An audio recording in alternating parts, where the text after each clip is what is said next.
Near the end of the Bible are 21 letters, written to communities of Jesus' followers throughout the ancient Roman Empire. Letters? Like I'm reading someone's mail. Yeah, the letters are written by the apostles, that is, the people that Jesus appointed to spread the good news about his kingdom.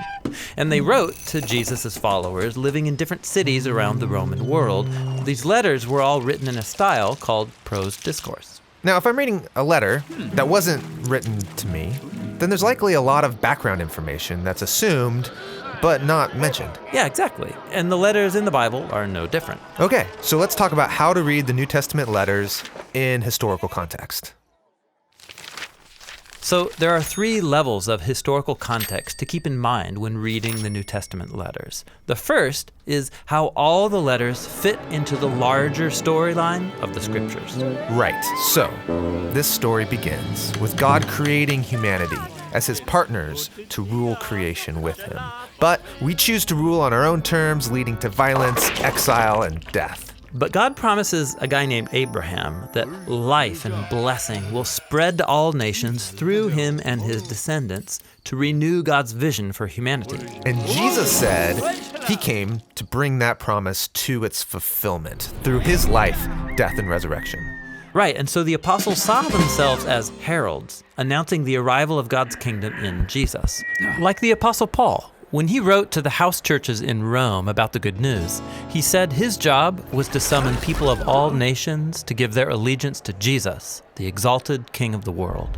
That's a bold thing to say to people living in the capital city of the Roman Empire, whose allegiance is supposed to be to Caesar. Yeah, and that actually brings us to the second important context for understanding the New Testament letters, the culture of the Roman Empire in the first century. So Rome ruled all of these territories around the Mediterranean Sea.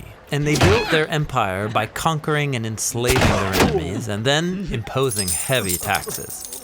The emperor and his small circle controlled all of the power and wealth, and they knew how to deal with people who threatened the social order. Most people lived without much money or stability. And Roman culture had a very clear hierarchy. Men from important families with money and education could move ahead in society. But women, slaves, children, and the poor were always at a disadvantage and treated as inferior. Yet, in a community of people who followed Jesus, everyone was treated with love and equal dignity. Yeah, in Roman life, it was unheard of for people of high status to associate with people below them. But the apostles said that through Jesus, God had given the gift of his love to everyone without regard to their status. So, in that context, these letters were countercultural, and they broke down barriers between people. Exactly. And so that brings us to the last level of context, the situational context of each letter. You mean the specific issues in the church of a city that prompted the writing of the letter in the first place? Yeah, like Paul's letter to the Christians in Rome. It's tempting to read this letter and focus on all the important theology and then overlook why he wrote this letter. Why did he write it? Well, towards the end, he talks about how Jewish food laws and sacred days have become controversial between Jewish and non-Jewish followers of Jesus. Which was creating divisions in the church. And if you read carefully, you can see that some Christians with higher social status were treating Jewish followers of Jesus with contempt. And Jewish Christians were returning the favor, condemning the non-Jews as second-rate followers of Jesus. Exactly. And so all of the ideas and theology in the first part of the letter were crafted to address those very problems.